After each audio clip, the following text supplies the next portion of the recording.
Come on in to Margaret McSweeney's Kitchen for Kitchen Chat, where every week you'll meet chefs, cookbook authors, foodies, gourmets, and just plain people who love to eat. And along with laughter, chat, recipes, and stories about food, you'll sometimes also hear words of inspiration, love, and hope. As Margaret always says, Kitchen Chat is food for the senses and food for the soul. So grab a cup of coffee, put your feet up on a comfy chair, and get ready to spend a little time with Margaret and her friends. Hello, dear foodie friends, and welcome to Kitchen Chat. I'm your host, Margaret McSweeney, and I'm so excited you're joining us in the beautiful Viking and La Cornue showroom here with my favorite foodie friend and co-host, Chef Jamie Larita. It's so exciting to be in the Lynx vignette, which you designed this beautiful showroom, Jamie. And how appropriate that our first Kitchen Chat here in the Lynx vignette is with none other than the grill seeker himself, Chef Matthew Eads. We're going to talk about your new cookbook, Grill Seeker, Basic Training for Everyday Grilling. But welcome to Kitchen Chat. Thank you so much for having me. I'm really excited about it. And what a great set you've designed here. This is incredible. Isn't this very great? much. And I know you're a huge Lynx fan. I am a huge Lynx fan. We just read, Margaret and I were reading, really wasn't a quote, it was like a paragraph right, about how much you were singing the praises of the Lynx products. Yeah. What's your favorite thing about Lynx? There's so many things, but I would say probably just the durability and understanding that when I need to use it, it's always going to work every time. Right. I'm really fortunate in my line of work, right? Food blogging and tons of recipes and product reviews on my website. People send me stuff constantly. Can you try this out? Can you test it out? And, I love to do it. Mm-hmm. But I've never touched a piece of equipment that just doesn't perform as well as a Lynx does. So it's there you go. There you go. Yes. I concur. Lynx products are not only high performance, but they look good too. Yeah, they look beautiful. It's like jewelry, right? Yeah, for sure. Yeah. I'm sitting right next to the outdoor oven here. Yeah. And hoping that I don't get burned. And that's actually one of my favorite pieces of equipment, by the way. I use so much in that oven. Who wouldn't want that? You have one? Yeah, I have that. I have everything that you have in this kitchen. Oh, it's incredible. Awesome. Yeah. Have you used the smoker? Yes, I have. Yes, I have it. Yes, I have it. Yes, I have it. And here is the grill right the grill, here. You've got the burners over there. You've got everything. Tell me about the smoker. So they've designed this smart smoker to basically take any sort of guesswork out of smoking. So if you're familiar with a pellet cooker, a lot of people are using them these days. You know, they're gaining popularity every day, and that takes a lot of guesswork out as well. But the flavor profile, in my opinion, that comes just from pellets, it's sort of lacking. And so what Lynx has done here is they've incorporated a wood chip, a charcoal, and a pellet sort of all in one. And that's where the flavor comes from. It's really robust. I am dying to use that. Oh, you got to give it a shot. Yeah, it's perfect. This is Excellent. Great. Well, speaking of flavor and grilling, let's get grilling today. I have so many questions, but first of all, I want to say a very big thank you for your service to our country as being part of the Marines. It's my pleasure. I tell people all the time, I can't believe they paid me to do it. It was such a great job. So thank you, though. And thank you. And I love that you call it about the basic training. Yes, this is basic training. So we got to sell enough of these books that we can do advanced training, right? Yes. So any exercise involved in this. That's right. Let me see this cookbook. Yes, take the cookbook. It has some great things. And I didn't realize you can grill watermelon. Can we start with that? Absolutely. How does one do that? I just happened to be turned to the page. It's like Yes. a regular co-host over here. I just was like, go ahead. That's awesome. Talk about it. So, the advantage to grilling watermelon, it's a lot of sugars in watermelon, right? So when you get the grill super, super hot, it doesn't take long, but you just want to char it for, 20, 30, 40 seconds just to kind of bring those sugars alive and caramelize them a little bit. And then I hit it with some feta cheese. I like to use some red pepper flakes on the watermelon because then you get kind of like that sweet heat. And sometimes you can throw some balsamic on there if you want, but it's a fun way to do watermelon. And it gives me an excuse to take a big bite and spit the seeds out like I did when I was a kid. You really can't get away with that as an adult. So, and do you turn it on both sides then? Yep. Just you can do it either way. Okay. I generally do both sides. Great. Matthew, tell me what a moink ball is. The moink ball, right? So he had me at moink ball. That's right. If you go to the grocery store and ask your butcher for moink, he's not going to know what you're talking about. So it's good that we're going to discuss it. Yes. Moink is a combination of the two sounds that animals make, moo and oink. So beef and pork. Right? I love it. I like that. Yeah. I had no idea what a moink ball was until now. Yeah. So we stuff it with some jack cheese, wrap it in bacon because everything is better with bacon. At least that's what I believe. That's what everyone believes. It's. You should see me. You should see the things I do with bacon. Yep, there we go. Some more bacon with plantains. Look at this. The pictures you're going to love. We'll make sure we do post What I love pictures on about it. these recipes is that there's so much diversity from using a cast iron skillet. Sure. And then Let's step back. You can use a cast iron skillet on a grill. Sure. Let's Yeah. talk about that. Let's How do does it. that work? Just like you would use it over, a cooktop or a gas range. Put the cast iron over the burner. Like these Lynx, this is the Trident burner, and they get super hot, 1,000 degrees. Put your cast iron over it. It's great for finishing steaks. So I like to cook steaks generally a thicker cut of steak, what's called the reverse sear. So I have heat on one side and a cool zone on the other, and I let the steak come up to temperature in the cool zone. And then when it gets about 5 degrees less than what I want, I put it on the cast iron that's over the Zorchin hot heat with some butter. And so that when you can finish the steak, you get a great sear all over. I think grill marks are overrated. People love them. They're sexy. I get it. But the flavor really comes from that grill mark is called the Maillard reaction. That's where your flavor comes from. And I want that over the entire steak. So if you do it in the cast iron, you get some butter in there and some garlic. Oh man, there's nothing better. grilled peanut Yes. butter banana splits. Oh, there we wow. go. There we go. Yeah. I might be falling in love with you right now. I mean, after the show, what are you doing? I mean, let's go for coffee. All right. And banana splits? And banana splits. All right. Or go Talk grill. to me about this. So you're wrapping the banana Yeah. in tin foil and putting it on the grill. Yep. So the concept here is ease, simplicity, little cleanup. Wrap the banana in the tin foil. It's like a boat. Slice the banana down the middle and kind of separate it and fill it in with, I use peanut butter, but you can use chocolate chips. You can do whatever and hit it with some marshmallows on the end. Okay, that sounds like something you can do. I it's can so do good. this. Yes, I think I'm going to start with Yes. The book is really great. I've already just quickly thumbed through it, and there's so many things. I love especially the tortillas, the tortilla s'mores. Oh, s'mortillas. Yeah. Oh, I mean, the worst part of a s'more is the mess. You bite into it, the crackers crumble everywhere. It's a mess. So I've taken everything that goes into a s'more and put it inside of a tortilla. I call it a s'mortilla. We grill it up, and there's no mess. Kids love it. Kids would love that. Yeah, it's great. Good thinking. and Yep. grown-ups too. So let's talk about where this all began. Yeah. Yeah. How did you become A grill, grill seeker. Yep. Long story. I've been grilling since I'm 12 years old. Right. I had a fort in the woods like every young boy has. My fort was the Taj Mahal of forts. It wasn't like this little rickety old shack. This thing was incredible. But it was like a mile and a half from my house. And so, I'm hungry at lunch. I got to trek all the way home to get a bologna sandwich, and I didn't want to take a bologna sandwich every day to the fort. So I was like, I'm going to start cooking out here. So, I borrowed my mom's cast iron pan. She's never seen the pan since. And I fashioned a grill, and started cooking it. And the first time that I cooked over open flame, I was hooked. It was just like that. Like, this is awesome. Like, you could look at something and say, I did this. Like, the fort was pretty cool to look at, so I did that. But, cooking was... getting a whole visual here? Yes. Yeah, I mean, it was just incredible. The first thing I cooked, bacon and eggs. And today I still do bacon and eggs often. I put it on my social media, and people seem to love eggs. I don't know what it is about eggs that people love so much, but... Delicious. Yeah, well... Yes, yeah. good protein. So, that's how it got started. Fast forward through life, I served in the military a number of years. I grilled the whole way through my career in the military. And I think I really sort of started to hone my skill when I was on active duty because, and I talk about this to other people all the time.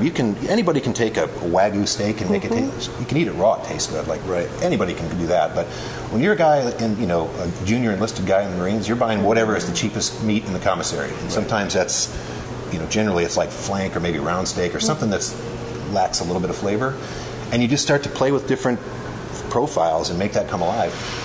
And so that's where I feel like I really honed my skills when you have to work with cheap ingredients and still make them taste good. Right.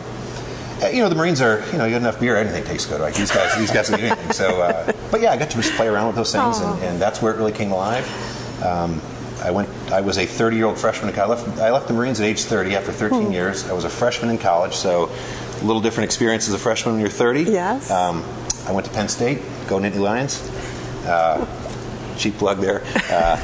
So I finished school, went to General Electric, worked a number of years there, and I really just wanted to do something on my own. I wasn't sure what that was going to be, but I knew that I wanted to follow my passion, and grilling is my passion, and got an opportunity to write the book. And honestly, the concept of the book is that I feel like, and I've sort of started a movement online, and I call it #UnitedByFlame. And what I mean by that is when you get a group of people around an open fire and you're cooking food, and it's about not only building great flavors but great memories. And it matters not when you're around this grill your gender, race, socioeconomic status, political affiliation. Those things go out the window because all you're really talking about is the food and the great time. You're building those memories. Right. And I feel like too many people break their grill out on like Memorial Day and 4th of July, and the rest of the time it's growing cobwebs. So I thought, if I could create a book that allows people to grill every night, simple recipes that can be done by anyone every night of the week, maybe it brings more people together. And so I hope I've accomplished that with this book. This is great. Yeah. Firing up memories. Well, you know love what? that. When you go to the restaurant and the chef is cooking in front of you, right? And he's the food is good, but what do you remember? You remember the volcano that he put out there, right? The little choo-choo volcano, right? It's the memories. The onion being chopped, and he tosses the shrimp, and everybody's trying to catch it with their mouth, right? Those memories are what you're building. That's what I'm trying to build here. Yeah. And united by I flame. love campfire cooking. I really do. That's great, right? Yes. I'd love to hear a little bit more about your experience in the Marines and cooking there. So Thanksgiving, did you make Thanksgiving on the grill for the Marines? Yeah, I mean, I do everything on the grill. And, one of the things that's, centric to the folks that are enlisted in the military is, you're all away from home at some point. And not everybody can afford to go home on leave. Not everybody can take leave at the same time. Like, somebody's got to do the job. So I always made it a point for any big holiday to have as many folks over as I could. And grilled turkey, by the way, is excellent. Oh, yeah. You can, grilled stuffing, smoked stuffing. Like, you can do anything that you can do in the kitchen. I say you should do it on the grill. It always tastes better.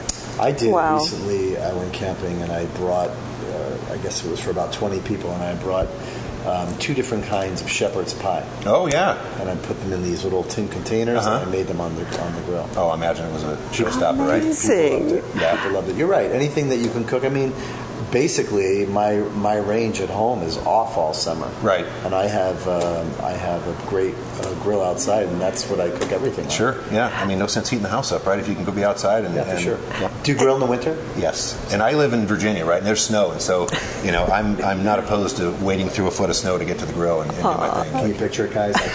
Yes. It's on my social media. I've got plenty of stories of me, like, it's snowing out, and I'm like, I'm fighting, and using this oven, as a matter of fact. And so one of the cool things about this oven is that hood is reversible. So in the summer, it can blow the heat to the back of the grill, and you don't get hot. And in the winter, you just turn it around like you have it here, and you get that warm air coming in, so you actually can stay warm. Very nice. Lynx product. They're all great, but this is the one Lynx product I really want the most. Are you listening, Middleby? You got to send this guy one. It's And what about cornbread? Can you make cornbread on the grill? I have a recipe, in fact, for cornbread in here. I love it. Yeah, it's This a is jalapeno great. cheddar cornbread. I do it in a yum. cast iron pan. And here's what's great is that the cornbread batter itself really takes on some smoke. So if you're interested in a smoke profile, people don't quite understand that, can I get smoke from a gas grill? Absolutely. There's various tools that you can put, there's a smoke tube that you can fill with, the Lynx they got the pellets that we talked about earlier and the charcoal and the wood chips. So you fill this tube up and you put it over the hot burner, and in seconds you have smoke. So you set your temperature for whatever you want it, and you can bake in there, and the cornbread really takes on a lot of that smoky flavor. And throw some cheddar and jalapeno, it's money. So Matthew, as far as in your opinion, I don't want to stump you here, but I'll try. Anytime it's preference with I don't want to stump you, I get a little nervous. Good. What do you think is the biggest mistake people do on the grill? Not understanding that you don't need to have direct heat only. My dad was a perfect example of this. Like, I can't tell you how many hockey puck hamburgers I had as a kid because my dad knew one thing: high heat all the time. Yeah, right. So so the biggest mistake is, I think, not understanding that there should be 2 different zones of heat in your grill, and that most of what people cook in general should be used or cooked primarily in indirect heat and kind of seared at the end. I agree. I mean, I see so many people firing up their grill and they're raging hot, the hottest they can be. They throw burgers on there and then they're smashing the burgers, squeezing the juice of the burger. Yep. I confess. Yes. Yep. That's the burger I grew up on. Yeah, for sure. And I know more of that. I do love a good smash burger on a griddle, but I'm not interested in smashing the flavor out of my burger over a And then there's grill maintenance. Let's talk about that a little bit. Yes. Because every grill I seem to, I get, as you probably do as well, you get invited over people's house for a barbecue and you wind up doing the cooking. Yeah. And you look at their grill and you're like, remnants of the last time they cooked still on there, like some pork hanging down all dried out and it's grease everywhere. Yeah. I mean, maintaining your grill is super important. Yes. You can go through. I recently met a person that was using another grill, like a Weber grill or something like that. And, those things sometimes can be temporary if you don't take care of them. Yeah, absolutely. This person has their grill. It was Chef Bill Kim for like 20 years. Oh, no. Same grill, 20 years. Because preventive maintenance, yeah. Oh, I get asked that often. Is great. Yeah. Wow. I get asked often. I do a lot of stories on Instagram, and in these stories, it's I've tried to make them like a tutorial. And here's what we're going to start with today, and here's what I'm hoping to accomplish. And I try to break it down into like 12 to 15 segments that are like 20 seconds apiece. And one of the questions I get most when people see me grilling is, how do you keep your grill so clean? Right. So easy. I take the grates off, anything that I can break down when I'm done cooking, bring it into the kitchen. I spray it down with Easy Off oven cleaner. Yeah. I let it sit for an hour, and then I just grab an SOS Brillo pad or whatever and Can scrub you it come down. over to my house later and do that for me? I don't know. We can talk about it. Mine needs to be clean. Do you ever use the wooden paddle? I have, yeah. What do you think about those? I like them once you get them broken in, but it's a lot of work to get one of those things broken in. Like you got to really scrape a lot to get the divots. Right. Otherwise, you're just kind of touching the surface of the grate. I'm not a huge fan of using the wire brushes either. The wire gets everywhere, and I don't think that's safe either. So yeah, I've seen a lot of grills being caught on fire. Margaret, is that you? Oh no, I have not caught the grill on fire. Now you're scaring me. Well, a lot of people don't clean the bottom. Yeah. The grease tray. Yep. Oh, good. Okay, good to know. So here is another great tip Yes. from the grease tray perspective, specific to the Lynx grill. I get those cheap. Like cookie sheets that are the disposable ones. Mm-hmm. I put them under the burners, and they collect all the grease. When I'm done, I just take it out and throw it away. I'm out $1.25, and then I replace it. Easy breezy. Yeah. Yep. Wow. So what has been the most challenging thing you've cooked on the grill? Or surprising? I do paella a lot. Oh. That's in a big paella pan on a burner. I love doing it outside. With the power burner, you get that really intense heat. Yes. Because that allows you to have a nice crunch. Like I don't know if you love paella or not, but I can eat paella. Love it. 8 nights a week. Yeah. And for me, my favorite part of the paella is the crusty rice on the bottom. And I think it just you got to scrape that up. And I think people just like to watch that. Yeah. I love to use the rotisserie, and you can do so many things on the rotisserie. People, when you think about a rotisserie, you think chicken, right? Yes. Rotisserie chicken, but there's so many other things you can do, and I do, I do pork, I do lamb, I do a lot of lamb on the rotisserie, and I just think it's, again, we go back to that sort of primal, you're watching your food cook when it's spinning around and people are watching. Great on the rotisserie. Pineapple is great. Oh. Yeah, yep.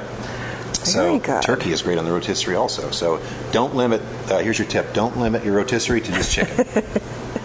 That is great. And speaking of tips, I always like to end the show with the 3 top tips for the home chefs or the home grillers out there. What would be 3 tips? Let's see, the first one is don't, and I'll catch a little flack for this because plenty of people think that they can grill by feel. I say don't grill by feel. There's too many. Get yourself an instant read thermometer and save yourself ruining that $30 steak that you bought because you overcooked it because you thought it felt like my thumb. That's what I read online. Yes. It just doesn't work. So that would be my first one. The second one we talked about earlier, heat management, like understanding that there's more than one zone. And the third, and probably the most important, is have fun. If you're not having fun, hang up the tongs and go do something else. Like grilling is about, again, the memories and the experience, so have fun with it. Oh, I love that. United by Flame. Yeah. And speaking of your basic training camp, do you actually have basic training? I do. I travel everyone? the country, actually, and teach classes at various places, teach people how to grill, like just the basics of grilling. Yes. And I tell everybody in the class, like, listen, if you want to have a picture of yourself or you and your friends or family around your grill, send it to me at grillseeker.com. I'll post it on my website with all the other United by Flame members, and it'll have a link to your social media profile, and we can just kind of get the word out there that, grilling is more than just two or 3 days a year. Let's do it every night. Love that. Well, I feel like we are all united by flame. Yeah. Now, No, I like this guy. I think I'm going to start Yes. following him on Instagram. Absolutely. I appreciate I it. don't follow him on Instagram. No? Not a big follower? No. Okay, you got to go. You're setting the pace. Yes. Good. And it's at Grill Seeker. Yes, you can send it Yes. to info@grillseeker. Okay. And we'll get the picture posted and with a link to your social media. Oh, well, thank you so Thank you for much having me. for It's been a pleasure. joining. Yeah. Oh, thank Thanks. you. And thank you, Chef Jamie. Of course. And thank you, dear foodie friends, for following the fun here on Kitchen Chat in the beautiful Viking and La Cornue showroom. Please make sure you visit Chef Jamie in the Merchandise Mart here. I'll make sure I have links to Chef Matt's book and his website so you can visit him as well. And please visit me in my kitchen, kitchenchat.info. And always remember to take a moment and savor the day. Thanks for joining Margaret for Kitchen Chat today. Margaret would be so excited for you to drop by and visit with her at kitchenchat.info, where you'll enjoy podcasts, blogs, recipes, tips from chefs, and even great giveaways. She invites you to share your recipes and kitchen stories too. As Margaret always says, savor the day.